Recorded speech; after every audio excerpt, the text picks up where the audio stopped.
അതല്ലേ നമ്മൾ പറഞ്ഞു. അപ്പോൾ ആ ബിന്ദു എന്ന് പറയുന്നത് സെൻറ്ററിൽ അതാണ് ബോധം എന്ന് പറയുന്നത്. ഈ ബോധത്തിൻ്റെ സെൻറ്ററാണുള്ളത്. അത് ശിവലിംഗം, ജ്യോതിർലിംഗം എന്ന് പറയുന്നത്. ഈ ശിവബോധ ലിംഗത്തിൽ റൗണ്ടിലാണ് ശക്തി പ്രവർത്തിക്കുന്നത്. മനസ്സിലാവുന്നു? സെൻറ്റർ പോയിന്റിൽ നിന്നിട്ടാണ് എപ്പോഴും ഒരു മൂവ്മെന്റ് ഉണ്ടാകുന്നത്. ഒരു നിശ്ചല കേന്ദ്രത്തെ ബേസ് ചെയ്തിട്ടാണ് എപ്പോഴും ചലനം ഉണ്ടാകുന്നത്. നിശ്ചല കേന്ദ്രത്തിന്റെ ബേസ് ഇല്ലാതെ ചലനം ഉണ്ടാകുക വയ്യ, പറ്റത്തില്ല. നിങ്ങൾക്കിപ്പോൾ ചാടണം, അപ്പോൾ അവിടെ ഒരു സ്റ്റില്ലായിട്ടൊരു പ്ലേസ് വേണം, അനങ്ങാത്ത. എന്നാൽ അത് കുത്തിയാണ് ചാടുന്നത്. അപ്പോൾ എപ്പോഴും കേന്ദ്രത്തിൽ നിന്നാണ് ആ ശുദ്ധ ശിവബോധത്തിനെയാണ്, സ്റ്റില്ലായിട്ടിരിക്കുന്ന അവസ്ഥയാണ് ശിവബോധം എന്ന് പറയുന്നത്. അതിൽ നിന്നാണ് മൂവ്മെന്റ് ഉണ്ടാകുന്നത്.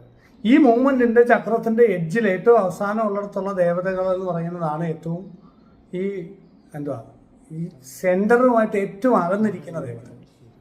ബോധവുമായിട്ട് ഏറ്റവും അകന്നിരിക്കുന്ന ദേവതകളാണ് നെഗറ്റീവായിട്ടുള്ള, ഹാർട്ടിന് താഴോട്ടുള്ള യക്ഷിയെ പോലെയുള്ള അല്ലെങ്കിൽ പല ദേവതകളുണ്ട്. ശരിക്കും തമോ ഗുണ ദേവതകൾ എന്ന് പറഞ്ഞാൽ അതാണ്. ഭദ്രകാളി തമോ ഗുണത്തിലിരിക്കുന്നു അല്ലെങ്കിൽ രജോ ഗുണത്തിലിരിക്കുന്നു എന്ന് പറയുന്നുണ്ടെങ്കിൽ അത് ശിവന്റെ മുകളിൽ നിൽക്കുന്നതായിട്ടാണ് പറയുന്നത്, അതിന്റെ കൽപ്പന. അപ്പൊ അത് ഏറ്റവും ശിവന്റെ ഈ സെന്ററിന്റെ ബോധ കേന്ദ്രത്തിൽ നിന്ന് ഏറ്റവും അടുത്തായിട്ടാണ് ആ ദേവത സ്ഥിതി ചെയ്യുന്നത്.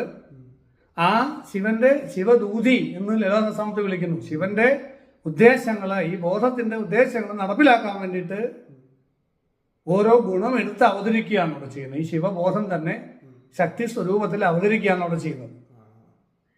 അപ്പൊ അതിനൊരു ഗുണമുണ്ട്, അതിനൊരു ബോധമുണ്ട്. ആ ബോധത്തിന്റെ അടിസ്ഥാനത്തിൽ ആ ഗുണം പ്രവർത്തിക്കുന്നു. കാരണം ബോധകേന്ദ്രമായിട്ട് ഏറ്റവും അടുത്ത് നിൽക്കാം, ഹയർ ലെവലിലുള്ള ദേവതകളാണ്. എന്നാൽ ഒരാൾ ഇങ്ങനെ ഇരിക്കുമ്പോൾ അയാൾ താഴേക്ക് വരുമ്പോഴത്തേക്കും ഇങ്ങനെ വികസിച്ച് വരികയാണ്. ഒരു മേരു അടിയിലേക്ക് വരുന്തോറും ഗ്യാപ്പാണ്. അപ്പൊ സെന്ററിൽ നിന്ന് ഏറ്റവും എഡ്ജിൽ നിൽക്കുന്ന, അകന്ന് നിൽക്കുന്ന ദേവതകളാണ് യഥാർത്ഥത്തിൽ തമോ ഗുണികളായ ദേവതകൾ. എന്നാൽ അതിലെ കാളി മാത്രം നിൽക്കുകയും താഴെ ശിവനില്ലാതിരിക്കുകയും ചെയ്യുന്ന അവസ്ഥയിൽ അത് നീചകാളി എന്നറിയപ്പെടുന്നു. അത് ആഭിചാരം ചെയ്യാനൊക്കെ ഉപയോഗിക്കും. അവിടെ ബോധമില്ല, താഴത്തെ ദേവതയായി മാറി. ശിവനായാലും വിഷ്ണു ആയാലും ഒക്കെ ഇങ്ങനെയുള്ള കൽപ്പനയിലെ വ്യത്യാസങ്ങളുണ്ട്. മനസ്സിലാവുന്നുണ്ടോ? അപ്പൊ ശരിക്കും നല്ല ഒരു അമ്പലത്തിൽ നിങ്ങൾ പോകുമ്പോൾ ഭദ്രകാളി, വിഷ്ണു അല്ലെങ്കിൽ ദുർഗ, ഭുവനേശ്വരി ഇങ്ങനെയുള്ള ക്ഷേത്രങ്ങൾ, പ്രത്യേകിച്ച് കാളി ക്ഷേത്രമില്ല, അതിൽ സംശയം, ചാമുണ്ടി ഇതൊക്കെ എന്ന് പറയുന്നത്. ദുർഗ തന്നെ വേറൊരു ഭാഗവും, ചാമുണ്ടി വേറെ രീതിയാണ്. അപ്പോൾ ഈ ദേവതകളുടെ അടുത്ത് ചെല്ലുമ്പോൾ നിങ്ങളെ സംബന്ധിച്ച് ആ പേടി വേണ്ട, നിങ്ങളെ ബാലൻസ് ചെയ്യാൻ അവർ ശ്രമിക്കത്തേ ഉള്ളൂ. നിങ്ങളുടെ ഗുണങ്ങളിലെ ഇംബാലൻസിനെ അത് കറക്റ്റ് ചെയ്ത് ബാലൻസ്ഡ് ആക്കാനാണ് അവർ ശ്രമിക്കുന്നത്. അവർ ആ ഗുണഭാവം എടുത്തു വെച്ചിരിക്കുന്നത് നിങ്ങളുടെ ഉള്ളിൽ ഗുണത്തിന് പ്രശ്നമുണ്ടെങ്കിൽ, നിങ്ങൾക്ക് ഓവർ സാധ്യത ഉണ്ടെങ്കിൽ അവിടെ ചെല്ലുമ്പോൾ അവരുടെ താമസികത തന്ന് ശരിയാക്കും, ബാലൻസ് ചെയ്യും. നിങ്ങളുടെ ഉള്ളിൽ ഓവർ താമസികതയാണെങ്കിൽ അവർ ഇല്ല. നിങ്ങൾ ഇതിനകത്തുള്ള പ്രശ്നം എന്ന് പറഞ്ഞാൽ നിങ്ങൾ നെഗറ്റീവ് പോസിറ്റീവ് എല്ലായിടത്തും ഉണ്ട്. അപ്പം നിങ്ങൾ നെഗറ്റീവിനെ സ്വീകരിക്കുന്ന അവസ്ഥയിലാണ് ഇരിക്കുന്നതെങ്കിൽ അമ്പലത്തിൽ പോയാലും നെഗറ്റീവ് ബാധിക്കും. അത് ആ ദേവത ചെയ്യുന്നൊന്നുമല്ല. അവിടെ ആളുകളെ ദുരിതമെല്ലാം കൊണ്ട് ഒഴിഞ്ഞിടുന്ന അവിടെ, പ്രേതബാധകളെയൊക്കെ കൊണ്ട് ഇങ്ങനെ കോയിനൊഴിഞ്ഞ് ഇടുന്ന അവിടെ. അപ്പൊ ഇത് വല്ലതൊക്കെ കയറുന്നതാണ്. മനസ്സിലായില്ല? ചിലരായി ഇപ്പൊ അമ്പലത്തിൽ പോയോണ്ട് എനിക്ക് അന്ന് മുതൽ പ്രശ്നമാണ് അമ്പലത്തിൽ ഈ ആള് പോയതിന്റെ കുഴപ്പം എങ്ങനെ പോകുന്നത്? ഭക്തിയോടുകൂടി അമ്പലത്തിൽ പോകണമെന്നാ പറയുന്നത്. പോസിറ്റീവ് ബ്രെയിൻ കെമിക്കൽ വെച്ച് ചെയ്യുമ്പോൾ അവിടെ നമ്മൾ ഒരുമാതിരി കുറ്റം പറയാനും ദേഷ്യപ്പെട്ടും വിഷമിച്ചും ഒക്കെ അവിടെ പോയി നിന്നാൽ ഈ പറഞ്ഞിട്ട് നെഗറ്റീവ് വരത്തില്ലേ. അപ്പം ദേവതകളുടെ ഗുണങ്ങളെ കരുതി വിഷമിക്കേണ്ട കാര്യമില്ല. നല്ല ദേവതകളാണെങ്കിൽ അവർ നമ്മുടെ ഗുണത്തെ ബാലൻസ് ചെയ്ത് തരും. പിടിയിട്ടുന്നുണ്ടോ? അതേസമയം അധമ ദേവതകളെ, ഞാൻ പേര് പറയുന്നില്ല, പേര് പറഞ്ഞാൽ ചിലർക്ക് ഇഷ്ടപ്പെടത്തില്ല. ഞങ്ങൾ ആരാധിക്കുന്ന അധമ ദേവതയാണോ, സവർണ ബ്രാഹ്മണിക്കൽ ഹേജ്മണി എന്നൊക്കെ പറഞ്ഞ് യുദ്ധം തുടങ്ങും. അധമ ദേവതകളെ ആരാധിക്കുമ്പോൾ എന്ത് സംഭവിക്കും?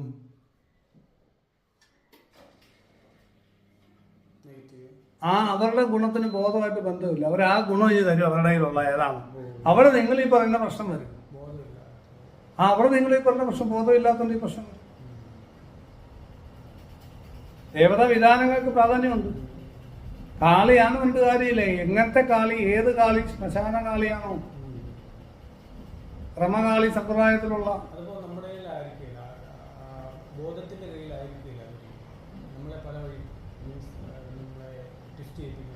ബോധത്തെ ഉപയോഗിക്കുന്ന അവസ്ഥയാണ്. ആറ്റം ബോംബ് ഉണ്ടാക്കുന്നതിന് ബോധമില്ലേ? ഉണ്ട്. അവന്റെ ബോധത്തെ, അവന്റെ ഇമോഷൻ ഉപയോഗിക്കുന്നു.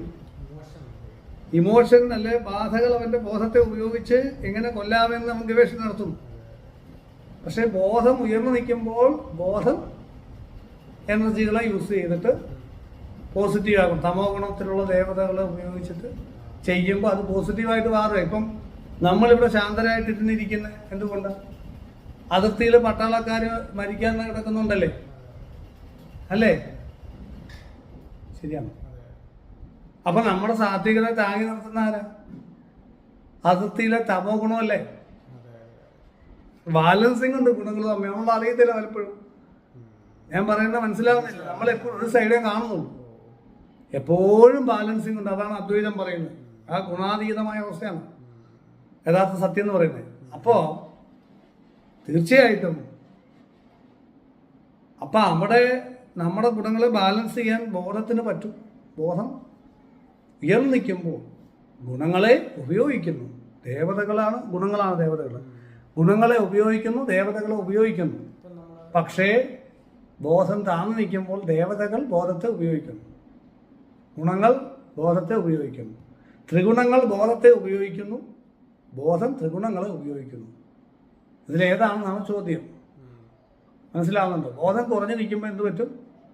ത്രിഗുണങ്ങൾ നമ്മുടെ ആഗ്രഹങ്ങൾക്ക് ഇമ്പോർട്ടൻസ് വരും. ഇപ്പോഴത്തെ ആഗ്രഹ സുഖം മറ്റുള്ളവൻ്റെ ഒന്നും അറിയണ്ട. അപ്പം ഇപ്പോഴത്തെ ആഗ്രഹങ്ങൾ ഗുണങ്ങളാണല്ലോ, വാസനകൾ ഗുണങ്ങളാണല്ലോ. താമസിക വാസനയായിട്ട് നിൽക്കുന്ന ഒരാൾ അപ്പം എന്താണ്? ബോധത്തെ എങ്ങനെ ഉപയോഗിച്ച് എൻ്റെ ഈ ആഗ്രഹം എങ്ങനെയും നേടാൻ തോന്നും. അപ്പം മനസ്സിലായി? നേരെ അല്ലാത്തപ്പോൾ തിരിച്ച് ബോധമുള്ളപ്പോൾ ഗുണങ്ങളെ ഇത് അമ്മയും പെങ്ങളെ തിരിച്ചറിയാവുന്ന അവസ്ഥ എന്ന് പറയുന്നിട്ട് ആറും തിരിച്ചറിഞ്ഞുകൊണ്ട് പെരുമാറും. ബോധം ഉയർന്നു നിൽക്കുകയും ഗുണങ്ങളെ നിയന്ത്രിക്കുകയും ചെയ്യുമ്പോൾ കൺസ്ട്രക്റ്റീവ് ആവും, എനർജി ക്രിയേറ്റീവ് ആവും. ഇത് നമ്മൾ ഉപാസിച്ച് വരുന്ന സമയത്ത് ചിലപ്പോൾ തിരിഞ്ഞു പോകും.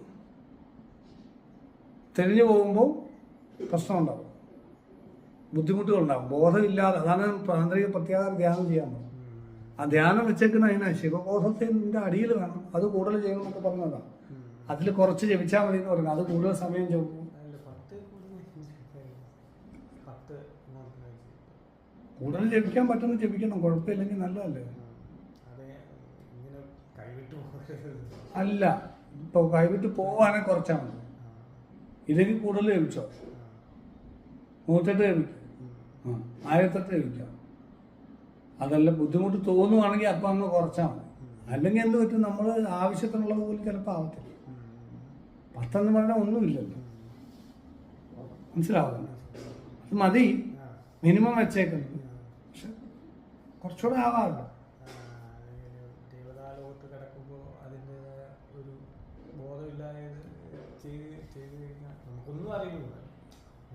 നമ്മൾ മെഡിറ്റേഷൻ ചെയ്യുന്നുണ്ടോ? മെഡിറ്റേഷൻ കൂടുതൽ ചെയ്യണം എന്ന് പറഞ്ഞ് ജപം കുറയ്ക്കണം എന്നല്ല ഇതിനർത്ഥം. ജപം കുറച്ച് മെഡിറ്റേഷനെ കൂട്ടുകയല്ല. വെച്ചാൽ ഞാനിപ്പോൾ ഒരു 5 മിനിറ്റ് ഞാൻ ഇരുന്ന് മെഡിറ്റേഷൻ ചെയ്യുന്നുണ്ടെങ്കിൽ കണ്ണുടച്ചിരിക്കുന്ന മെഡിറ്റേഷൻ അല്ല, അതൊക്കെ മാനസിക രോഗം ഉണ്ടാക്കും. ഇന്ദ്രിയങ്ങളെ ആക്റ്റീവ് ആക്കിക്കൊണ്ടിരുന്ന് നമ്മൾ പറയുന്ന പ്രത്യേക ധ്യാനം ചെയ്യുകയാണെങ്കിൽ നമ്മൾ ആ ഒരു 5 മിനിറ്റ് എന്ന് പറയുന്നത്, അപ്പോൾ ജപം നമുക്ക് 108 ജപിക്കണമെന്നുണ്ടെങ്കിൽ അത് ജപിക്കാതെ നമ്മൾ 10 ആക്കി കഴിഞ്ഞാൽ അപ്പോഴും ഈ ധ്യാനം കൂടി. പക്ഷെ അതുകൊണ്ട് കാര്യമില്ല. നമ്മൾ കൂടുതൽ ജപിച്ചിട്ട് കൂടുതൽ നേരം ഇരിക്കണം.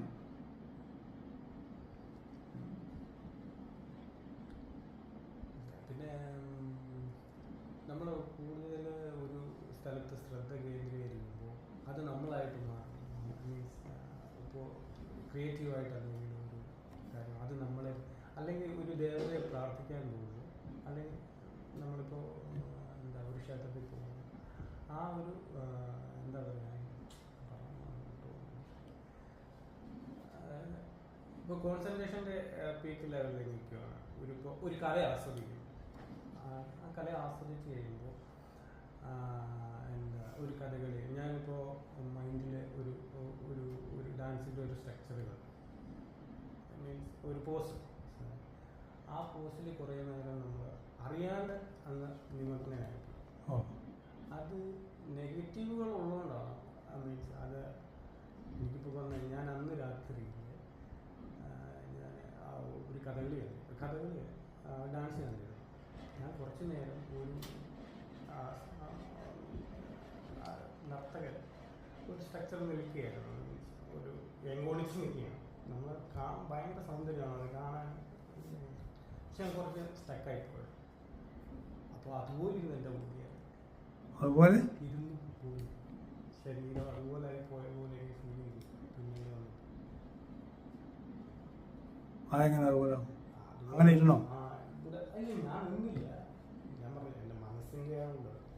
മീൻസ് അതുപോലെ ഒരു സ്ട്രക്ചർ വേരിയേഷൻ വന്നതുപോലെ എനിക്ക് ഫീൽ ചെയ്തു ഇന്ന് രാത്രി തന്നെ. താതാത്മ്യ ഭാവം പ്രശ്നങ്ങളുണ്ട്. ബോധത്തോടെ എങ്ങനെയാണ് സാർ? അപ്പം നമ്മളൊരു ബോധം വിട്ടു പോകുന്നോണ്ടല്ലേ അതെ അതെ, ബോധം വിട്ടുപോകാൻ പാടില്ലല്ലോ. അതെ, നമ്മളെ സറൗണ്ടിങ്സുമായിട്ട് ബന്ധപ്പെടുമ്പോൾ എന്താണെങ്കിലും ബോധം ചില സമയത്ത് നമ്മൾക്ക് സെൻട്രൽ ബോധമില്ലാത്തതുണ്ട്.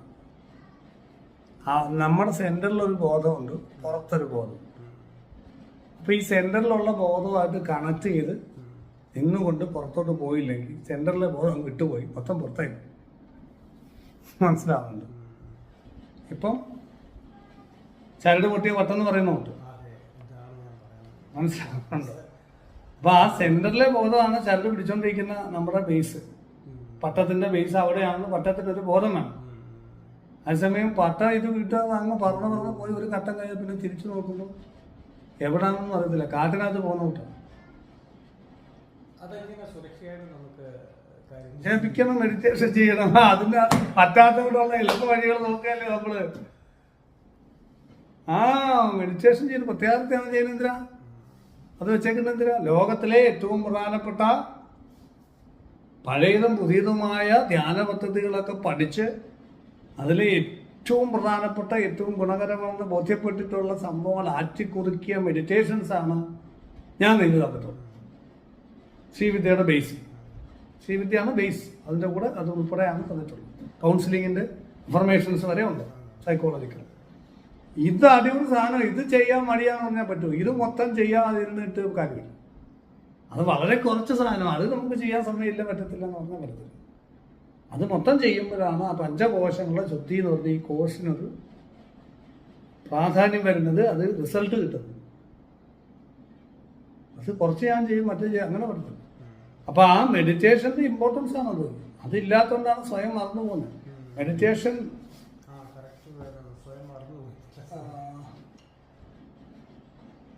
ഉപനയനത്തിൽ ചോദിക്കും, കസ്മിൻ ആചാര്യ അങ്ങനത്തെ ചോദിക്കും. പറയും പ്രാണഹ ആചാര്യ.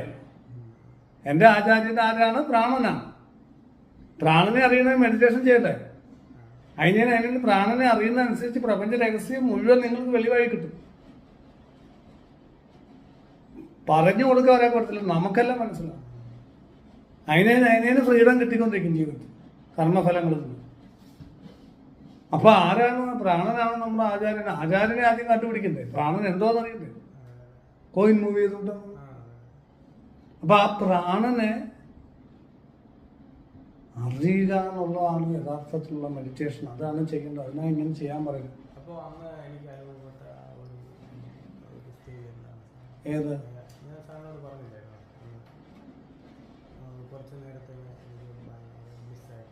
കുറച്ചു നേരം ഭയങ്കര പ്രതീക്ഷ എടുത്തിട്ട് പോയത്, അത് സമാധിയുടെ ഒരു ഒളിവെട്ടമാണ്, ഗ്ലിംസാണ്.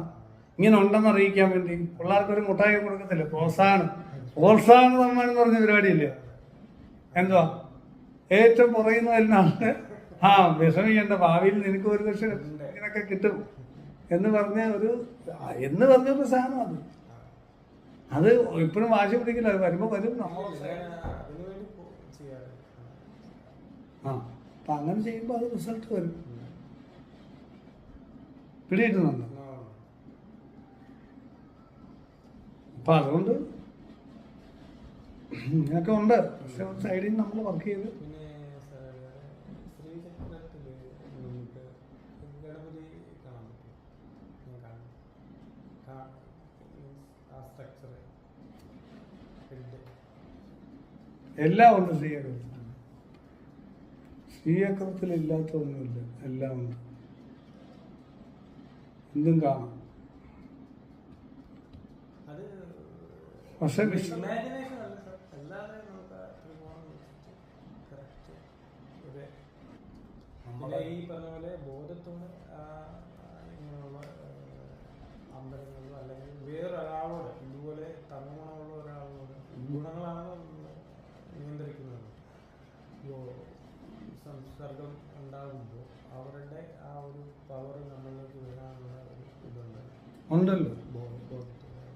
നമുക്ക് 80 കൂടുതലാണെങ്കിൽ അങ്ങനെ വരും. നമുക്കൊരു സെൻറ്റർ ഇല്ലെങ്കിൽ ചെല്ലും മണ്ടില്ല. എന്തെങ്കിലും ആരെങ്കിലും വന്ന് കറിഞ്ഞാൽ മാലയൊക്കെ ഊരി കൊടുക്കും. എന്നിട്ട് പിന്നെ അവസാനം അതും പോകും, അതങ്ങ് പോകും. എന്നുവെച്ചാൽ ഇത് ഊരി കൊടുത്തു കഴിഞ്ഞിട്ട് പിന്നീട് അവിടെ കള്ളു പിടിക്കാൻ നിൽക്കുന്ന കാണുമ്പോൾ മനസ്സിലായി നമ്മൾ കൊടുത്ത അബദ്ധമായത്. ആ നമ്മൾ 80 കൂടുതലാണെങ്കിൽ പ്രശ്നം. അപ്പോൾ 80 ഇല്ലാതെ നമ്മളങ്ങനെ താരതമ്യ വിഭാഗം 50% വരാവും. നല്ല ജീവിതത്തിൽ 50% താരതമ്യ വിഭാഗം വന്നാൽ മതി. അപ്പം നിങ്ങളോട് ഞാൻ 50% താരതമ്യ വിഭാഗം വന്നാൽ മതി. അപ്പം നിങ്ങളെ മനസ്സിലാക്കുന്ന കാര്യം ചെയ്യും. 100 ആയി കഴിഞ്ഞാൽ എൻ്റെ ഈ സെൻറ്റർ കിട്ടുമോ? അതാ ഇയാൾക്ക് സംഭവിച്ചോണ്ടിരിക്കും. കടന്നു പോകും.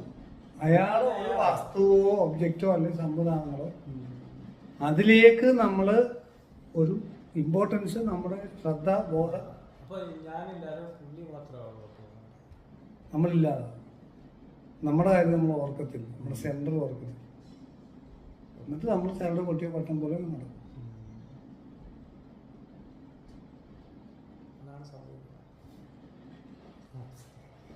അത് വരാതിരിക്കാതെ ഉപാസന മൂർത്തി സിദ്ധിയായാലും തരത്തിൽ ആ ദേവതയായിരിക്കും സെൻറ്ററിൽ ഇരിക്കുന്നത്, നമ്മളായിരിക്കത്തില്ല.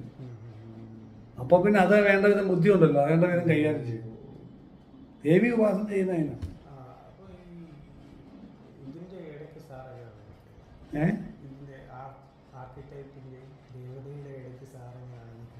ഏത് ആർക്കിടെക്ട്? ബാധകളോ? അതെ.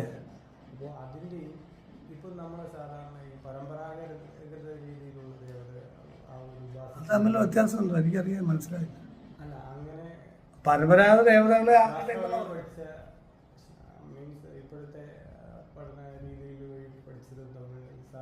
ഇപ്പോഴത്തെ രീതിയിൽ നമ്മൾ എത്തിച്ചേരണ ഒരു പരിധി വരെ നമുക്ക് എത്താൻ പറ്റും. അവിടം വരെ അതിന് എത്തും. ബാക്കി തന്ത്രശാസ്ത്രം കൊണ്ട് മുന്നോട്ട് പോകും. ഇപ്പം ബ്രെയിൻ ന്യൂറോ ട്രാൻസ്മിറ്റേഴ്സ് മാറുന്നത് കൊണ്ട് പ്രശ്നം ഉണ്ടാകുന്നത് വരെ സയൻസ് കണ്ടെത്തി. പക്ഷെ എങ്ങനെ മാറുന്നു സയൻസിന് അറിയത്തില്ല ഇപ്പോഴും. ഇപ്പോൾ ഒരാൾ ഉറങ്ങി വീഴുന്ന ഒരു വീഡിയോ ഞാൻ കാണിച്ചു.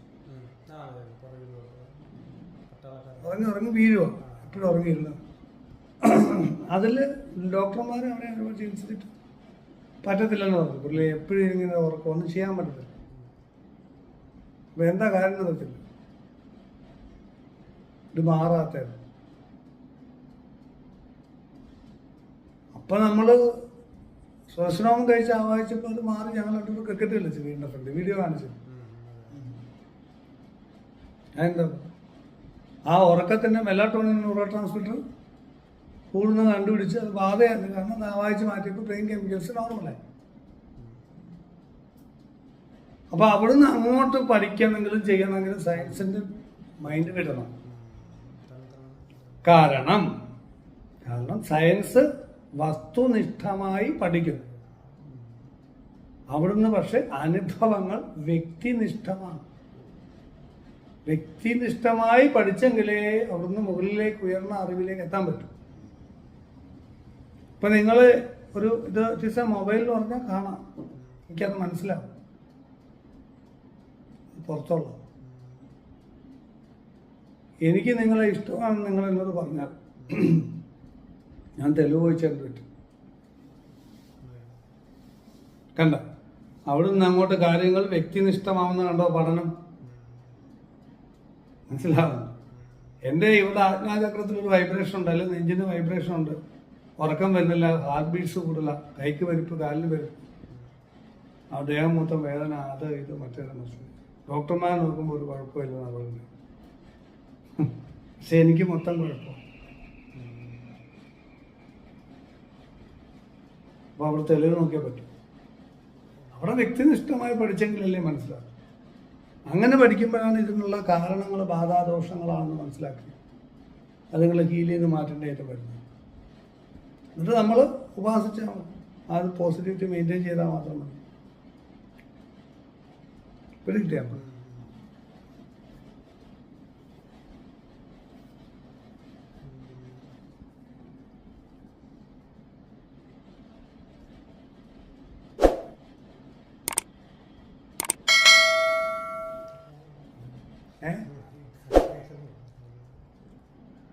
അത്ര